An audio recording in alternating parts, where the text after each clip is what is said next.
सौनक जी ने प्रश्न किया, गुरुदेव आपने जो कहा वो सच मान लें हम, ये हमारा दिल नहीं मान रहा कि भागवत सुन के कल्याण हो जाएगा, तो जरा हमें कोई एक आध उदाहरण दो, प्रूफ दो जिससे हमारा कल्याण हो जाएगा। हमें संतोषी दे दो, हमें भ्रम मिटा दो, संशय मिटा दो। किसका कल्याण हुआ है कथा सुनने से? सतपुरुष ने सौनक आदि ऋषियों का भ्रम मिटाया। इंद्रदेव तुम्हारा भ्रम मिटाना चाहते हैं, 100% कल्याण तुम्हारा होगा कथा से, क्योंकि इससे पहले कल्याण हो गया है बहुत सारे पूर्वजों का। कौन है वो? तो कहा इससे कल्याण नारद के पिताजी का, ब्रह्मा जी का भी हुआ है। ब्रह्मा जी अशांत हो गए थे, चिंतित हो गए थे, बीमार पड़ गए थे। तब उनके पुत्र नारद ने सर्वत्र अपने पिता के कल्याण के लिए सब मार्ग ढूंढ लिए, सब पूजा ढूंढ ली, सब ग्रंथ ढूंढ लिए, सब अनुष्ठान भी कर लिए, सब तीर्थ भी कर लिए, पर पिता स्वस्थ नहीं हुए। तो संतों ने नारद जी को कहा, जाओ श्री वृंदावन जाओ, वहां पर अभी अभी गुजरात से भक्ति अपने पुत्र ज्ञान और वैराग्य के साथ आई हैं, और उनके साथ मुक्ति भी उनके घर में दासी का काम करती है।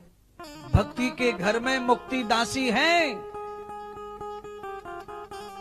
ये मैं बताना चाहता हूं आपको, जो भी भक्ति करता है, जिसके भी हृदय में भक्ति रहती है, उसके ही अंदर मुक्ति छुपी हुई है।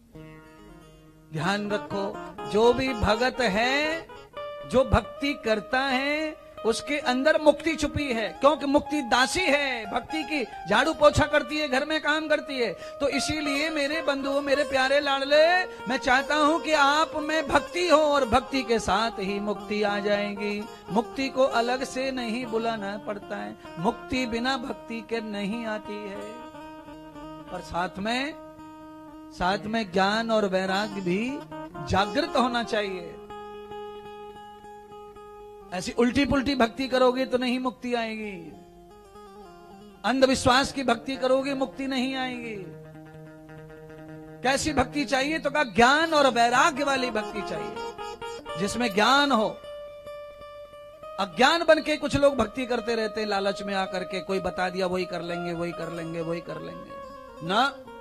ज्ञान पूर्वक, विवेक पूर्वक भक्ति जो करेगा, ज्ञान और विवेक के साथ में जो भगवान को भजेंगे, वो भव पार होंगे महाराज। हाँ, अच्छा एक बात बताओ, नशा में कैसे पार होंगे अपन? नशा का मतलब दारू से नहीं है, नशा का मतलब होता है आदमी की बुद्धि अनबैलेंस हो जाए, बुद्धि का बैलेंस बिगड़ जाए, कुछ कहे कुछ निकले, कहीं पैर रखे कहीं पड़े।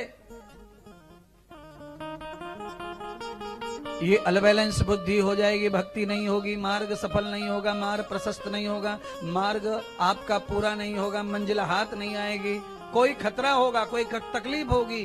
अंधविश्वास नशा है,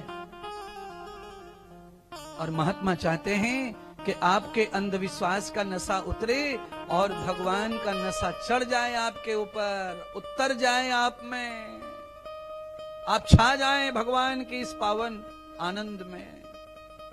लाइए, मैं तो कोशिश कर रहा हूं कि आपको ये पावन रस प्राप्त हो जाए, ये पावन आनंद प्राप्त हो जाए, पावन डिग्री प्राप्त हो जाए। अनंतां ग्रते दर्शनम प्रपन्नम भूत योगिति योगस्य ध्याये परमेश्वरम अध पुरुषोति ब्रह्मयः। ए ब्रह्मा जी, आज आपके कल्याण के लिए नारद सर्वत्र घूम रहे हैं, पर कल्याण नहीं हो रहा है ब्रह्मा जी का, शांति नहीं मिल रही है, आरोग्य नहीं मिल रहा है, चिंता में परेशान है। पितृ की चिंता, पिता की चिंता पुत्र मिटाए तो कैसे मिटाए? पुत्र बहुत अच्छे हैं, सर्वत्र घूम रहे हैं अपने पिता के कल्याण के लिए, पर कोई मार्ग नहीं दिखा। तो संतों ने मार्ग दिखाया, जाओ भक्ति के धाम जाओ, श्री वृंदावन, वहां भक्ति मिलेंगी और आपका मनोरथ पूरा होगा। इसीलिए संतों की बात मानना,